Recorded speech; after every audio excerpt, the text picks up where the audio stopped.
The desert sun beat down like a hammer on an anvil, and Nora Sullivan was the iron, chained to a wooden post in the center of Redemption Springs, feeling every single blow. The year was 1875. In this corner of the Arizona Territory, a woman with a sharp mind and a loud voice was a problem to be solved.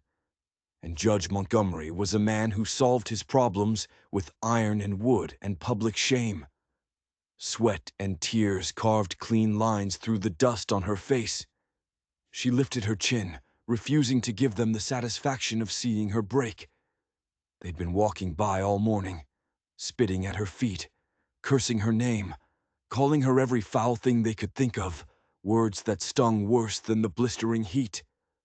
Her crime: she'd spoken up. She'd stood in Judge Montgomery's courtroom and watched him sentence a 12-year-old boy, a Mexican boy named Miguel, to hang for stealing a loaf of bread. She had called it what it was: murder. "Water," she croaked. Her throat felt like it was lined with sandpaper. The townspeople just laughed. They turned their backs. Sheriff Pike tipped his hat, the silver badge on his chest glinting with cruel light. "Ain't nobody helping a troublemaker like you," he sneered. "Maybe a night out here will teach you some proper manners." Nora closed her eyes. At 23, she was an orphan, a schoolteacher who had traveled west, thinking she could make a difference. She'd wanted to bring books and knowledge to a lawless place. Instead, she'd found only enemies. But then she heard it. A new sound. Hoofbeats. Steady. Coming closer. She opened her eyes to see a cloud of dust rolling toward the town square. A stranger on a powerful black stallion. The crowd, like a school of fish sensing a shark, parted without a word. The rider pulled his horse to a stop right in front of her. He was tall, broad in the shoulder, and he swung down from the saddle with an easy grace that said he'd spent most of his life on horseback. The wide brim of his hat cast a deep shadow over his face, but she could see his eyes. They were the color of new spring grass, and they were studying her with an unnerving intensity. "What's this about?" His voice was low and deep, with the faintest hint of a southern drawl. Sheriff Pike puffed out his chest, his hand drifting toward the pistol on his hip. "None of your business, stranger. Just teaching a woman her place." The man didn't even look at the sheriff. His eyes stayed locked on Nora. He took a slow step closer, taking in the torn dress, the raw, bloody wrists, the defiance that still burned in her gaze despite everything. "What's your name, miss?" he asked, his voice quiet. "Nora Sullivan," she said. It came out stronger than she expected. He gave a single sharp nod. Then he turned, his body moving with a fluid deadliness, to face the sheriff. "What's her crime?" "Interference with justice, disrespect to the court, general troublemaking," Pike rattled off, spitting a stream of brown tobacco juice into the dirt. "Judge says she stays there till tomorrow noon." The stranger didn't say another word. He just moved. Without any warning, a knife appeared in his hand, pulled from a sheath in his boot so fast it was just a blur of silver. People in the crowd gasped. The sheriff fumbled for his gun. But the stranger wasn't looking for a fight. He moved behind the post and, with two quick slashes, cut the ropes that bound her shackles to the wood. "What in the hell do you think you're doing?" Pike roared, finally getting his pistol free from its holster. The stranger turned. One hand rested casually on the butt of his own Colt.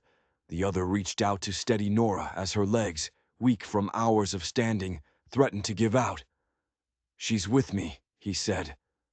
It wasn't a request. It wasn't a suggestion. It was a statement of fact, delivered in a voice that left no room for argument. Pike stammered, his face turning a blotchy red. "You can't just—" "I said," the stranger repeated, his hand now gripping the handle of his pistol, his thumb resting on the hammer. "She's with me. Anyone who has a problem with that can settle it now." His green eyes swept across the crowd, a cold fire in them that challenged every single person who met his gaze. Men who had been sneering just moments before now found something interesting to look at on the ground. The sheriff's bluster evaporated like a drop of water on a hot skillet. No one moved. No one breathed. The stranger turned his attention back to Nora. "I believe the lady needs water and rest," he said, his voice returning to its calm, low tone. He began to guide her toward his horse. "And I'd appreciate if someone could find the key to these shackles." There was a tense silence. Then a figure pushed his way through the crowd. It was Judge Montgomery himself, a short, fat man with a face like a spoiled ham. He held a small iron key in his pudgy, trembling hand. "This is highly irregular," the judge sputtered, avoiding the stranger's eyes.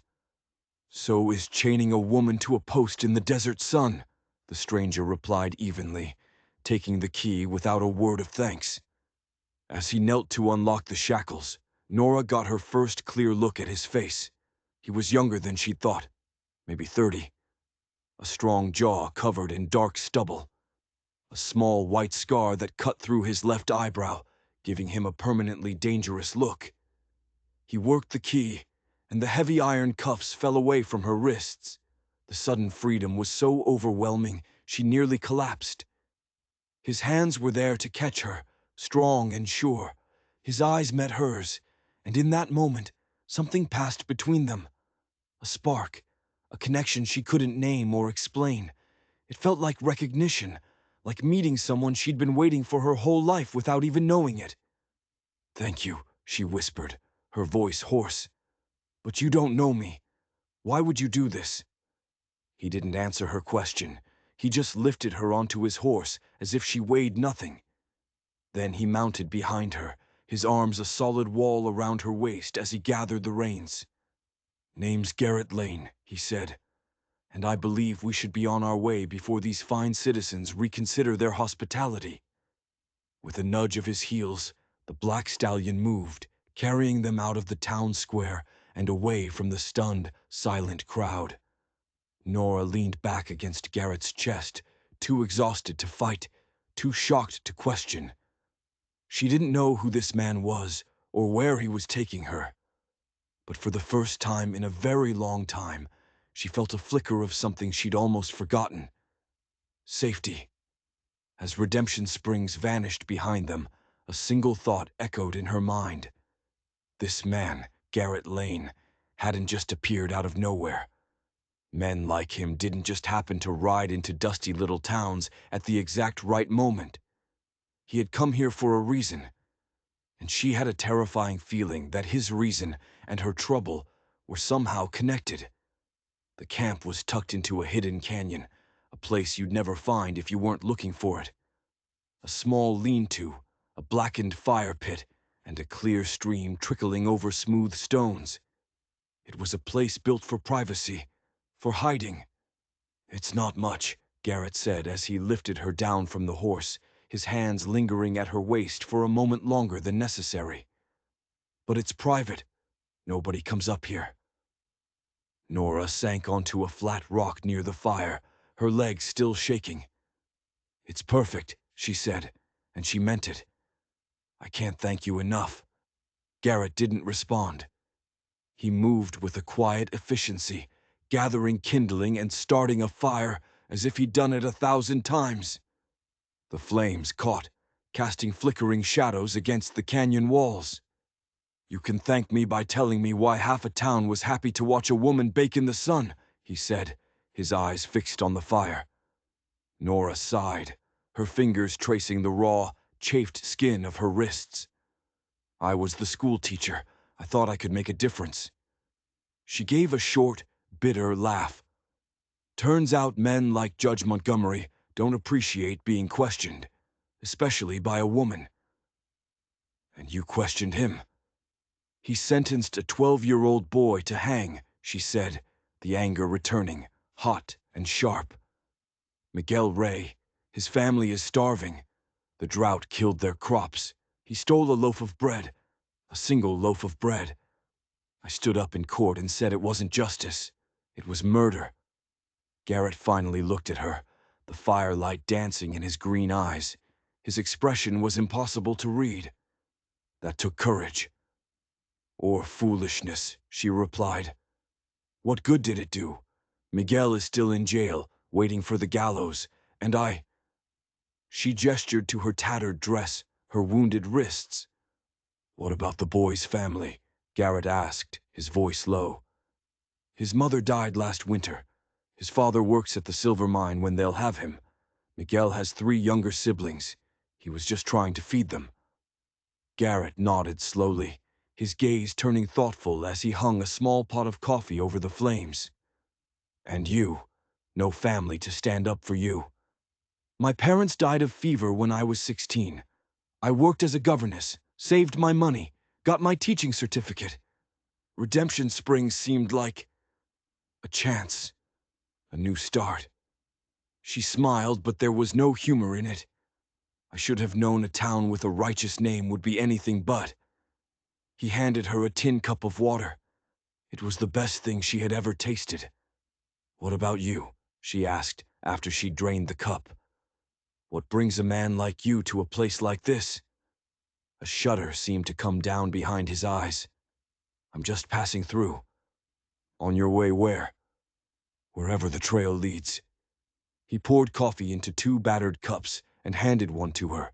The gesture was simple, but his hands, though calloused and scarred, moved with a surprising gentleness. He was a man of contradictions, hard and soft, dangerous and kind. You're running from something, she said quietly. It wasn't a question. A corner of his mouth twitched into a half-smile that didn't reach his eyes. Aren't we all? Before she could press him, he pulled some jerky and hardtack from his saddlebags. They ate in a comfortable silence as the sun disappeared and the sky filled with a breathtaking spray of stars. The desert air grew cold, and a shiver ran through her. Without a word, Garrett stood, retrieved a worn wool blanket, and draped it around her shoulders. His fingers brushed against the back of her neck, and an unexpected jolt, like a tiny spark of lightning, shot through her. What happens tomorrow? She asked, pulling the blanket tighter. The scent of him, leather and wood smoke, and something uniquely masculine, clinging to the wool. That depends on you, he said. You can't go back to that town, not for a while. You have anywhere else to go?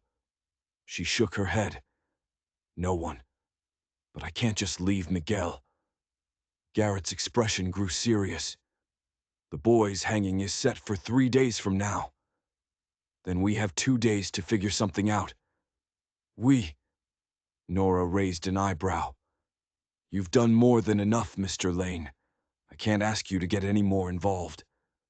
You didn't ask, he pointed out. But I'm not in the habit of leaving a job half-finished. I'm not a job.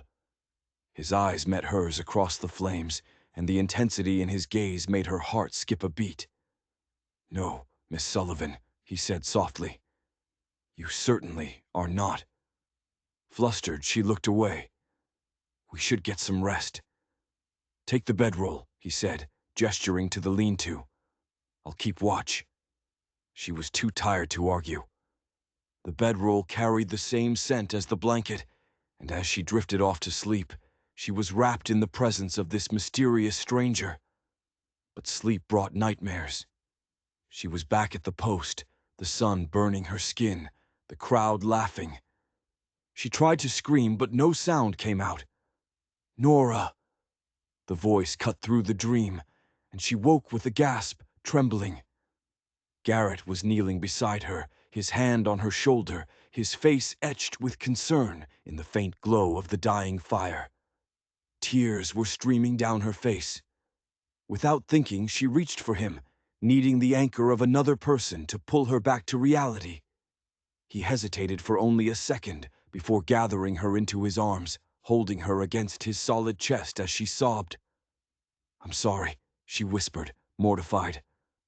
Don't apologize, he said, his voice a low rumble against her ear. After what you've been through, you're entitled.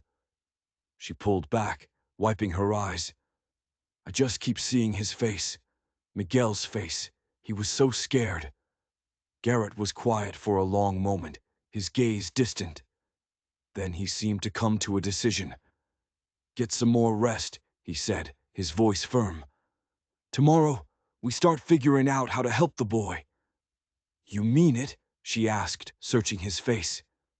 I don't say things I don't mean, Miss Sullivan. As he started to stand, she caught his hand. Nora, she said. Please, call me Nora. He gave her hand a gentle squeeze. Good night, Nora. As she watched him take up his position by the fire, his rifle across his knees, a strange sense of peace settled over her. She still didn't know who he was, or why he was helping her.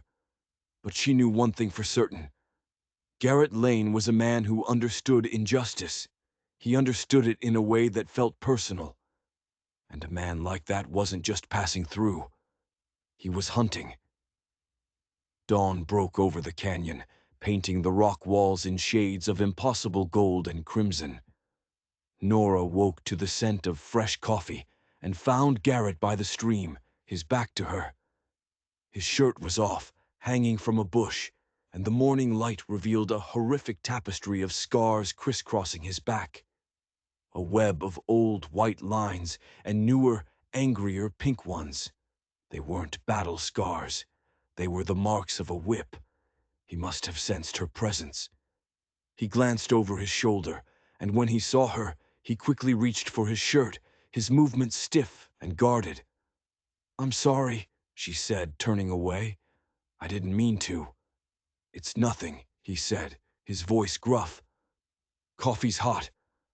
When she turned back, he was fully dressed, his face a neutral mask. But she had seen it. She had seen the map of his past written on his skin, and it told a story far darker than any battle. How are your wrists? He asked, deliberately changing the subject. She held them out. They were raw and swollen. He frowned, his professional distance melting away as he examined the wounds.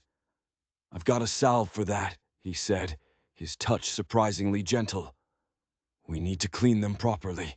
As he worked, his brow furrowed in concentration. She asked the question that was burning in her mind. How did you get them? The scars? His hands stilled for a fraction of a second. The war leaves its mark on everyone, he said, his voice flat. You fought for the Confederacy, she guessed from his faint accent. A shadow passed over his face. Cavalry, not something I'm proud of anymore. The war ended 10 years ago, she pressed gently. Were all those scars from battle? He released her hands and stood up, putting distance between them. Some were from after, he said, his tone a steel door slamming shut. Let me get that salve. Whatever had happened to Garrett Lane, it wasn't just about the war. It was something else. Something that had happened after. And that something had brought him here, to this place, at this time. It wasn't a coincidence. It was a collision course. After he'd tended to her wrists, his hands as steady as a surgeon's, they laid out a plan. Or rather, he did. First, we need information, he said. I'll ride to a trading post a few hours from here, safer than going back to Redemption Springs. See what I can learn. I'm coming with you, Nora said immediately. No, he replied, and the word was final. You're too recognizable. Pike will have men out looking. You stay here. Rest. He gestured to his saddlebags. There's paper and a pencil in there. Write down everything you can remember. Details about the town, the judge, the jail. Anything that might help. He prepared to leave, checking his weapons within practiced economy of motion. Before he mounted his horse, he paused and turned back to her, his green eyes serious. Nora, if I'm not back by nightfall, there's a map in my bag. It leads to a rancher named Henderson. He's a good man. He'll help you. Her heart clenched. You'll be back, she said, with more certainty than she felt. He just nodded once, swung into the saddle, and rode away, leaving her alone in the vast, echoing silence of the canyon. The hours passed like years. She drew the map he'd asked for, her mind racing. Who was this man? What had driven him to this solitary, dangerous life? The scars weren't just on his back. They were in his eyes, in the weary set of his shoulders. Just as the sun began to dip below the canyon rim, she heard hoofbeats.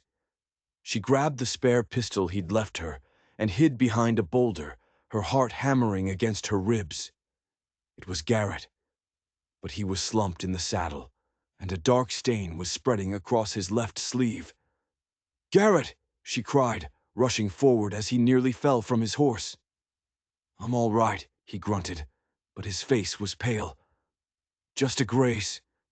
"What happened?" she demanded, helping him to a rock. "Had a disagreement," he said through gritted teeth. "Pike's got a bounty out. On both of us. $100 for you, 500 for me." She carefully cut away his sleeve. It wasn't a graze. The bullet had torn a deep furrow through the muscle of his upper arm. "This needs stitching," she said, her voice shaking slightly. "Needle and thread are in the bag," he directed her. "Just make small, even stitches, like you're sewing fine cloth." As she worked, cleaning the wound and pushing the needle through his skin, he focused on breathing, trying to distract himself. "I learned something, though," he said, his voice tight with pain. "What?" she asked, concentrating on her grim task. "The hanging is still on for the day after tomorrow, but they're not doing it in Redemption Springs." He took a sharp breath as she pulled a stitch tight. "They're moving Miguel tonight, to the county seat. Pike doesn't trust his own jail to hold him." Nora's hands froze. "Tonight? When?"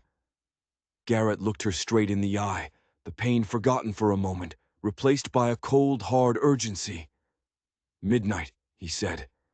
"They're sending 4 men with the wagon." He watched her absorb the news. "It's our only chance, and I have a plan." The plan was simple, desperate, and deadly. They would ambush the prison wagon at a place where the trail crossed a dry riverbed, a natural choke point. They dragged fallen branches across the path, creating a blockade that would force the wagon to a halt. "Stay hidden until I give the signal," Garrett said, his voice a low command in the darkness. He had a fresh bandage on his arm and a rifle in his hands. The pain was still etched on his face, but his eyes were clear and focused. "If anything goes wrong, you don't wait for me. You take the boy and you ride south. You don't stop." "I'm not leaving you," she said, her voice fierce. A flicker of something, surprise, maybe something warmer, passed through his eyes. "Just get the boy, Nora. The rest will work itself out." They took their positions, hidden in the rocks on either side of the trail. The desert night was cold and silent. The minutes ticked by, stretching into an eternity. "Garrett," she whispered across the darkness. "Yeah, thank you, no matter what happens." There was a long pause. Then his voice came back to her, low and rough. "You're worth it, Nora Sullivan." Before she could process his words, they heard it, the rattle of wagon wheels and the plodding of hooves. A lantern swung from the side of the wagon, casting long dancing shadows. 2 men on the driver's bench, 2 more riding alongside on horseback. They were heavily armed. The lead rider saw the blockade and pulled up, cursing. "What the hell is this?" "Just some deadfall," another guard grumbled. "Get down and clear it, Dawson." One of the riders dismounted and walked cautiously toward the pile of branches. And that's when everything changed. Garrett stepped out from the shadows, his rifle leveled. "Evening, gentlemen," he said, his voice calm. "I'm afraid this road is closed." The guards froze, 4 of them, 1 of him. "I wouldn't," Garrett warned, as their hands moved toward their guns. I've got men in those rocks with rifles on all of you." It was a bluff, a desperate one. The men hesitated, their eyes darting nervously into the darkness. "What do you want?" the leader demanded. "The boy," Garrett said. "Hand him over, and you can be on your way." One of the men on the wagon laughed, a short, ugly sound. "I don't like those odds for you, stranger." He raised his rifle. "Besides, I know you. I thought you died at Andersonville." He fired. The shot shattered the night. Garrett dove for cover as chaos erupted. Gunfire echoed off the canyon walls. This wasn't the plan. This was a bloodbath. Nora didn't hesitate. Keeping low, she scrambled toward the back of the wagon. She could see Miguel huddled inside, his eyes wide with terror. "Miguel!" she whispered urgently. "It's me, Miss Sullivan. Come on!" She helped the boy over the side of the wagon just as another shot rang out, followed by a sharp cry of pain. She prayed it wasn't Garrett. She pulled Miguel toward the rocks, toward where they'd left the horses. Suddenly, a figure stepped out in front of them. It was Dawson, the guard who had dismounted. There was blood streaming from a gash on his forehead, and his pistol was aimed right at her heart. "Going somewhere, schoolmarm," he sneered. Nora pushed Miguel behind her and raised the revolver Garrett had given her. Her hands were trembling, but she held it steady. "Let us pass." Dawson laughed. "You in what army?" "This one." The voice came from behind Dawson, cold, deadly. It was Garrett. Dawson started to turn, but he was too slow. Garrett moved like a shadow, swinging the butt of his rifle in a brutal arc. The sound of wood hitting bone was sickening. Dawson crumpled to the ground without a sound. "Are you hurt?" Garrett asked, his eyes scanning them both. Nora shook her head. "The others?" "One ran. The other two won't be getting up," he said grimly. The smell of gunpowder hung heavy in the air. "We have to move. Now." He lifted Miguel onto his own horse, then gave Nora a hand up to sit behind the boy. "Ride south," he ordered, slapping the horse's rump. "Follow the North Star, but backwards. I'll catch up." "What are you doing?" she cried as he grabbed the reins of one of the guard's horses. "Creating a diversion," he yelled back, already wheeling the horse around to head north. "They'll follow the man with the $500 bounty, not the schoolteacher and the boy. Go." There was no time to argue. She wrapped her arms around Miguel, kicked the horse into a gallop, and rode south into the darkness, leaving the sounds of the gunfight and the man who had saved her twice behind. Every thunder of the horse's hooves on the hard-packed earth felt like a countdown. She rode for what felt like hours, Miguel a warm, trembling weight in front of her. She didn't dare stop, didn't dare look back. Garrett's words echoed in her mind. "I'll catch up." But what if he didn't? The thought was a cold knot of dread in her stomach. Who was this man from Andersonville? The guard had recognized him. This wasn't just a random gunslinger. Garrett Lane was a ghost, a man who was supposed to be dead. As the first faint hint of gray lightened the eastern sky, she finally allowed herself to stop, finding a small, hidden alcove in the rocks. Miguel had fallen into an exhausted sleep. Nora slid from the horse, every muscle in her body screaming in protest. She stood watch, her revolver in hand, straining her ears for any sound. The silence of the desert was absolute. The minutes stretched into an hour, then two. The sun began its climb, and with it, her hope began to fade. He wasn't coming. She had to keep moving. She had to get Miguel to safety. She was just about to wake the boy when she heard it. A single horse, coming fast from the north. She pushed Miguel deeper into the alcove, her heart pounding. She raised the pistol, cocking the hammer. The rider came into view, a dark silhouette against the rising sun. Even at a distance, she knew. The way he sat in the saddle, the broad set of his shoulders. It was Garrett. Relief washed over her so powerfully her knees went weak. "Garrett!" she called out, stepping from the rocks. He spurred his horse toward her, pulling up in a cloud of dust. He was alive. He had a fresh cut on his cheek, and his knuckles were bloody. But he was alive. "You're all right," she breathed, not realizing she was crying until he reached out and wiped a tear from her cheek with his thumb. "Takes more than a few bounty hunters to put me down," he said, but his smile was strained. "Led them on a chase through the hills. Lost them. Doubled back." He looked at Miguel, still sleeping. "The boy. Exhausted, but safe," she reported. "Good." He looked at the rising sun. "We need to find a place to lay low during the day. I know a spot, an old oasis. We can rest there." They rode side by side as the desert came alive with the colors of dawn. "Andersonville," she said, the name a question. Garrett's jaw tightened. He stared straight ahead.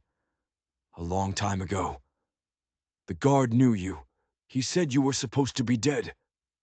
"A lot of men died there," he said, his voice flat and empty. "I got lucky." But Nora knew it wasn't that simple. Luck had nothing to do with the look in his eyes right now. He wasn't just a survivor of the infamous prison camp. He was a man with a secret so dark it had followed him for 10 years and had finally caught up to him in a dusty town called Redemption. And now, it was chasing both of them. The oasis was a miracle, a patch of impossible green tucked into a canyon of red rock. A spring-fed pool surrounded by cottonwood trees. It felt like a sanctuary. While Miguel, overjoyed at the sight of water, splashed in the shallows, Nora insisted on cleaning and rebandaging Garrett's arm. The stitches she'd made had held, but the wound was inflamed. "You need a real doctor," she said, her fingers tracing the puckered scar next to the fresh bullet wound. "You're doing fine," he replied, his eyes following her every move. "Will you tell me," she asked softly, "about Andersonville, about what happened after?" He was quiet for a long time, watching Miguel play. "It wasn't a prison," he finally said, his voice barely a whisper. "It was hell on earth. We were starving, dying of disease. The guards, they were animals." He paused, his gaze turning inward, to a place she couldn't see. "The commandant, a man named Heinrich Steiner, he was the devil himself. He took pleasure in it. He'd pick men out for sport." Nora listened, her heart aching for the young man he must have been. "There were 5 of us," he continued. "From my unit. We planned an escape. Someone talked. Steiner found out. He made an example of us." He touched the scar above his eye. "He tortured us, for days. The whipping, that was just the start." He fell silent. Nora didn't push. She could see the ghosts of that place in his eyes. "The night before he was going to hang us, the Union Army broke through. Shells started falling. In the chaos, I got away. My friends, they weren't so lucky. I was the only one who made it out." He took a deep breath. "I heard Steiner was killed in the battle. I spent 10 years trying to forget, trying to outrun it." "But he wasn't killed," Nora said, the pieces clicking into place with a horrifying certainty. Garrett finally looked at her, his green eyes filled with a cold, 10-year-old hatred. "No, he wasn't. He changed his name, moved west, bought himself some land and a judge's robe." "Judge Montgomery," she whispered, the name tasting like poison. "His real name is Heinrich Steiner," Garrett confirmed. "And Sheriff Pike, he was Steiner's second in command at the prison. His name was Peters. They're both supposed to be dead." It all made sense now. The cruelty, the casual disregard for life. They weren't just corrupt officials. They were war criminals hiding in plain sight. "Why Miguel?" she asked. "Why was he so important?" "I don't know," Garrett admitted. But it can't be about a loaf of bread. Steiner, Montgomery. He never does anything without a reason. The boy must have seen something, or his father. And then came the twist, the one that changed everything. Garrett's eyes narrowed, a new terrible thought occurring to him. The mine, he said. Miguel's father works at the silver mine, the one Montgomery owns. He looked at Nora, his face grim. That's it. It has to be. This isn't about the boy. It's about the mine. It's about what's in the mine. They weren't just running from a corrupt judge anymore. They were caught in the middle of a conspiracy that had started a decade ago, in the mud and misery of a prison camp, and it was about to explode. So what do we do? Nora asked, her mind reeling. We get the boy to safety, Garrett said, his voice firm. There's a mission about a day's ride south of here, San Xavier. The priest there will help him get across the border to his relatives. And then... Garrett stood up, his body radiating a new, dangerous energy. The weary drifter was gone. In his place was a soldier with a mission. Then, he said, his eyes like chips of ice, I'm going back. I'm not running anymore. I'm going to finish what started 10 years ago. I'm going to kill Heinrich Steiner. The ride to the mission was tense. Every shadow seemed to hold a threat. They traveled through the night, pushing the horses hard. Miguel slept most of the way, exhausted and unaware of the dark web they had stumbled into. They arrived at the mission just after dawn, a beautiful old adobe church rising out of the desert. A kindly white-haired priest named Father Ignacio welcomed them, his eyes full of compassion, as Garrett explained that the boy needed sanctuary. He will be safe here, the priest assured them. We will send word to his grandmother's village. As Miguel was led away by a gentle-faced monk, Nora felt a wave of relief. The boy was safe. But her own future, and Garrett's, was a terrifying blank page. She found Garrett in the courtyard, speaking in low tones with the priest. As she approached, they fell silent.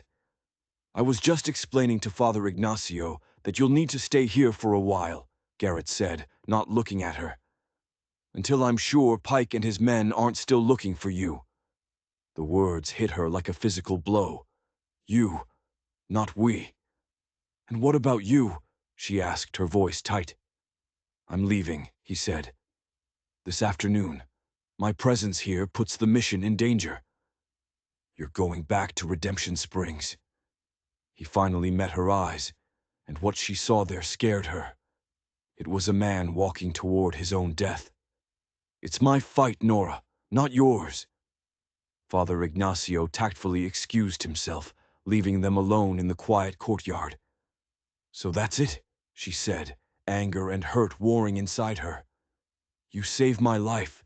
You pull me into your war, and now you just ride away. Look at me, he said, his voice low and urgent. He stepped closer, his hands gripping her arms. The things I've done, the man I was, the man I have to be to finish this. It's not something I can ask you to be a part of. You deserve better. A real life, a safe life. Don't you dare tell me what I deserve, she shot back, her own anger surprising her. I was chained to a post, Garrett. I helped rescue a boy from armed men. I am not some fragile flower who needs to be protected from the world. Do you think I can just stay here, safe and sound, while you go off to get yourself killed? It's the only way, he insisted. No, she said, her voice dropping, her eyes pleading with his. There's another way. You said it yourself. This is about the mine. Montgomery and Pike are hiding something. We don't have to meet them with guns. We can meet them with the truth. We can expose them. Garrett stared at her, a conflict raging in his eyes. The desire for revenge was a poison that had been in his veins for 10 years. But her words offered something else. Not just vengeance. Justice. How? He asked, his voice rough with doubt. Miguel's father, she said, her mind working quickly. He's the key. We have to get to him. Find out what he knows. It was a wild, desperate plan. Going back wasn't just dangerous, it was suicide. But as she looked into Garrett's haunted eyes, she knew it was the only way to save him. Not just from Montgomery's guns, but from the ghosts that had been chasing him for a decade. "You said you're not in the habit of leaving a job half-finished," she reminded him softly. "Well, neither am I." He searched her face, and slowly, the hard, cold mask of the vengeful soldier began to crack. He raised a hand, his calloused fingers gently touching her cheek. "You make me want things I gave up on a long time ago," he whispered. "Good," she said, her own voice trembling. "Then let's go get them. Together." Just as he leaned in to kiss her, a commotion from the mission gate shattered the moment. A young monk ran into the courtyard, his face pale with fear. "Father, riders are coming. Many riders." Garrett's hand instantly went to his gun. "Pike," Father Ignacio appeared, his own face grim. "Worse," he said, looking at Garrett with pity in his eyes. "It's not the law. It's the past. A man from your old life is leading them. His name is Quantrill." The name hit Garrett like a physical blow. He staggered back, his face ashen. "No," he whispered. "It can't be." He turned to Nora, his eyes wide with a new, more terrible fear. "We have to go. Now. He's not here for me. He's here for him. For Montgomery." It was another twist, another layer to the nightmare. This wasn't just about a prison camp commander and his victim. This was a reunion. And they were caught in the crossfire. The mission was no longer a sanctuary. It was a trap. "There's a back way," Garrett said, grabbing her hand. "Through the kitchens. It leads to the old cemetery." They ran, the shouts of the approaching riders echoing behind them. Father Ignacio met them at the kitchen door, pressing a small bag of food and a water skin into Nora's hands. "Go with God," the old priest said, his eyes sad. "There will be no peace here today." They slipped out into the harsh sunlight, scrambling through a dusty, overgrown graveyard filled with crooked wooden crosses. They could hear the riders entering the mission courtyard, their voices rough and demanding. "Who is Quantrill?" Nora gasped as they ran. "My old commander," Garrett said, his voice tight. "From after the war, he and his raiders. We were no better than bandits. I left them years ago. I thought I'd gotten away. Why is he here? How could he know Montgomery was here?" "I don't know," Garrett panted. "But if Quantrill is here for Steiner, it means one thing. There's something in that mine worth a whole lot more than silver." They found their horses tethered where they'd left them. They mounted and rode, not south toward the safety of the border, but north, back toward the heart of the danger, back toward Redemption Springs. "This is insane," Nora said, the wind whipping her hair. "We should be running." "We can't," Garrett yelled back over the sound of the galloping horses. "Quantrill and his men will tear that whole territory apart, looking for whatever Montgomery is hiding. Innocent people will die. Miguel's family will be caught in the middle. We're the only ones who know the truth. We have to get to Miguel's father first." It was a race against a corrupt sheriff, a posse of bounty hunters, and now a gang of ruthless outlaws. And somewhere, at the center of it all, was a poor miner who held the key.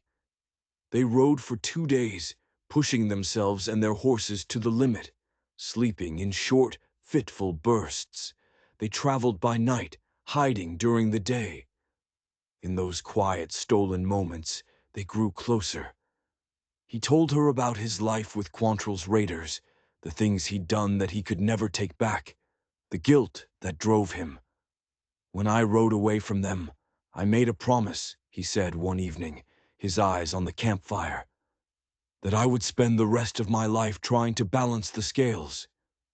"Is that why you helped me?" she asked softly. He looked at her, and the warmth in his gaze melted the last of her defenses. "I helped you because I saw a woman with more courage in her little finger than most men have in their whole bodies.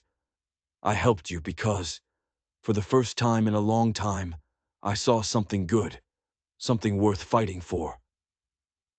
They approached Redemption Springs under the cover of a moonless night. The town was on edge. There were more armed men on the streets, rough-looking men who didn't belong. Quantrill's men. They had arrived. "We need to find Miguel's father, Senor Rey," Garrett whispered as they watched from a ridge overlooking the town. "There's a cantina on the edge of town, the Broken Spur. A lot of the miners go there." It was a long shot, but it was the only one they had. Leaving Nora hidden with the horses, Garrett slipped into the darkness. She waited, every nerve screaming, as minutes stretched into an hour. He returned with a grim look on his face. "Ray is here, but so is Pike. He's got the whole cantina locked down. He's questioning all the miners, trying to find out what Ray knows. Then we'll never get to him." "Not that way," Garrett said. A new, dangerous idea was forming in his eyes. "We need a distraction, a big one." He looked toward the center of town, toward the sheriff's office.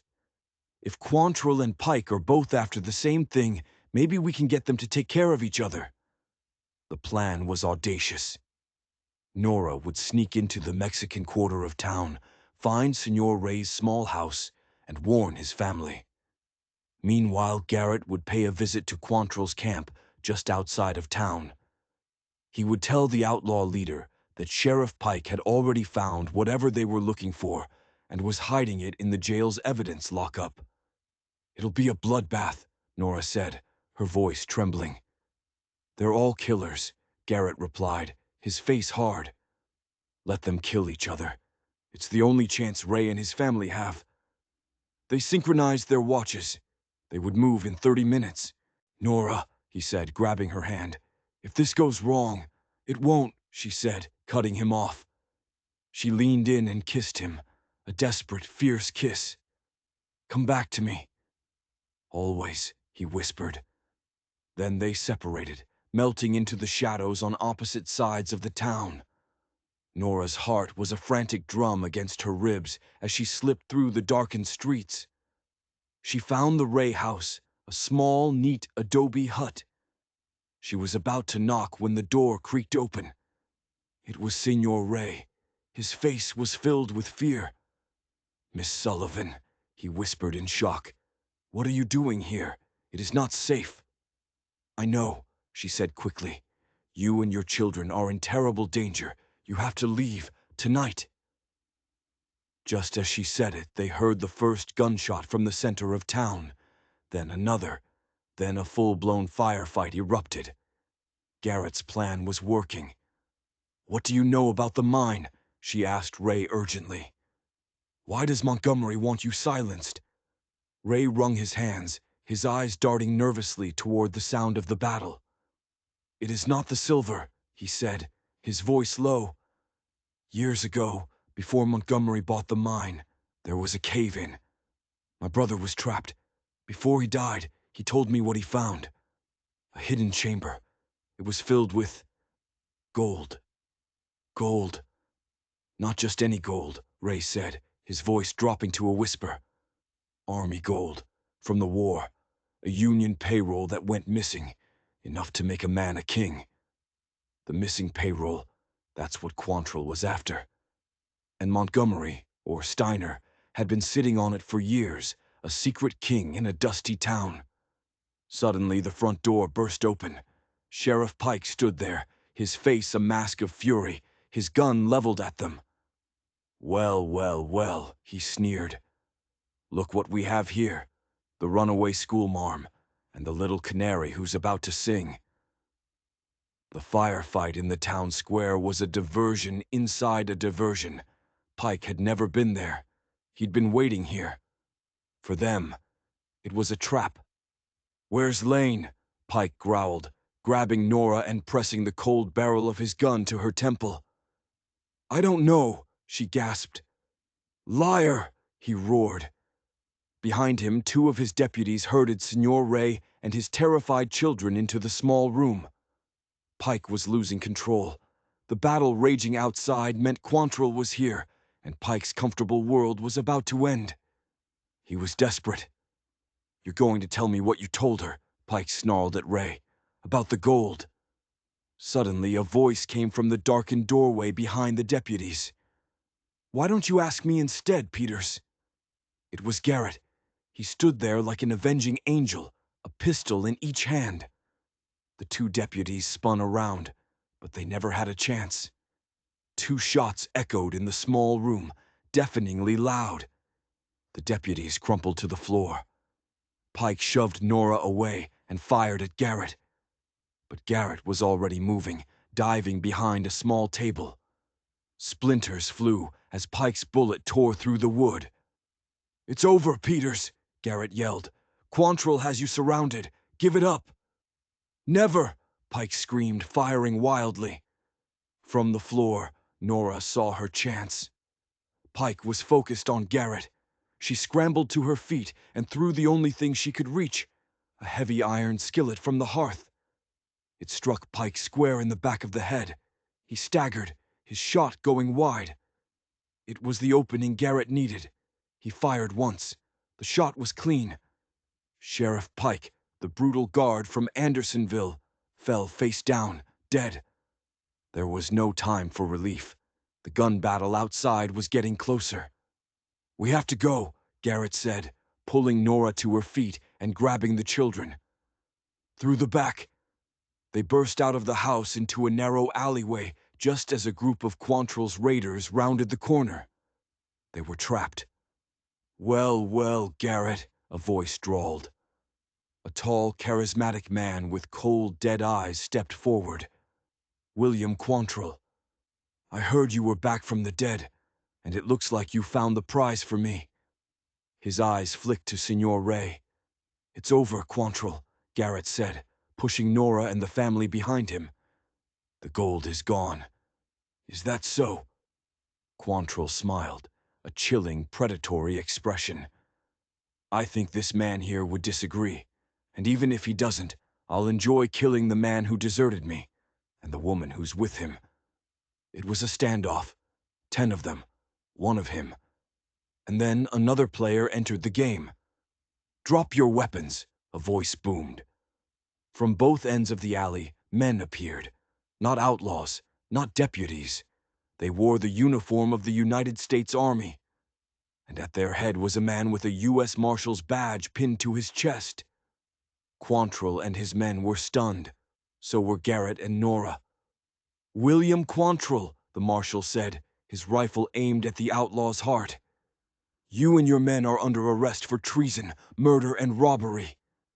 Quantrill laughed. "You're a little late, Marshal. The war's been over for 10 years. "For you, it ends tonight," the Marshal said. "We got a tip from a priest down at the San Xavier mission. Said a man named Garrett Lane was heading this way, looking for justice. Said we might find a few wanted men if we followed." Father Ignacio. He had saved them. The outlaws, caught between the law and Garrett's guns, had no choice. They dropped their weapons. In the aftermath, as the soldiers rounded up Quantrill's gang, the U.S. Marshal approached Garrett. "Garrett Lane, I have a warrant for your arrest, desertion from Quantrill's raiders." Nora's heart sank. "But," the Marshal continued, a slow smile spreading across his face, "I also have a signed pardon here. From the territorial governor. Seems a certain schoolteacher sent him a very detailed, very persuasive letter about the situation in Redemption Springs. About a war criminal named Steiner impersonating a judge." He looked at Nora with admiration. "You caused quite a stir, Miss Sullivan. The governor is sending his own men to deal with Judge Montgomery. His reign is over." Garrett stared at Nora, his eyes wide with disbelief and awe. While he had been planning a battle, she had been fighting a war. With words, with the truth. "The gold," the Marshal said, looking at Senor Ray, "belongs to the U.S. government. There'll be a substantial reward for its return, Senor. Enough to take your family wherever you want to go." The sun was rising as they stood in the silent, smoke-filled street. It was over. The ghosts of Andersonville had been laid to rest. The reign of terror in Redemption Springs was finished. Garrett turned to Nora, his face illuminated by the dawn. He reached out and gently touched the scar above his eye. "You did it, Nora," he said, his voice thick with emotion. "You brought the justice. I just brought the guns." "We did it together," she said, her hand covering his. He looked around at the broken town, then back at her. "So, what now, Miss Sullivan? The schoolhouse here is probably in need of a new teacher." Nora smiled, a real, radiant smile. "I hear Colorado is beautiful this time of year," she said. "A place where a man can raise horses and a woman can build a library." "A county marshal has a nice ring to it, too," Garrett said, a slow, easy grin spreading across his face. The weary gunslinger was gone, and in his place was a man looking at his future. He leaned down and kissed her, a long, slow kiss that tasted of gunpowder and new beginnings. It was a promise, made in the dawn of a new day. A promise that their journey, the one that started with chains and defiance, was really just beginning. If you enjoyed this story of justice in the Old West, don't forget to like and subscribe, because there are always more stories hidden in the shadows, just waiting to be told.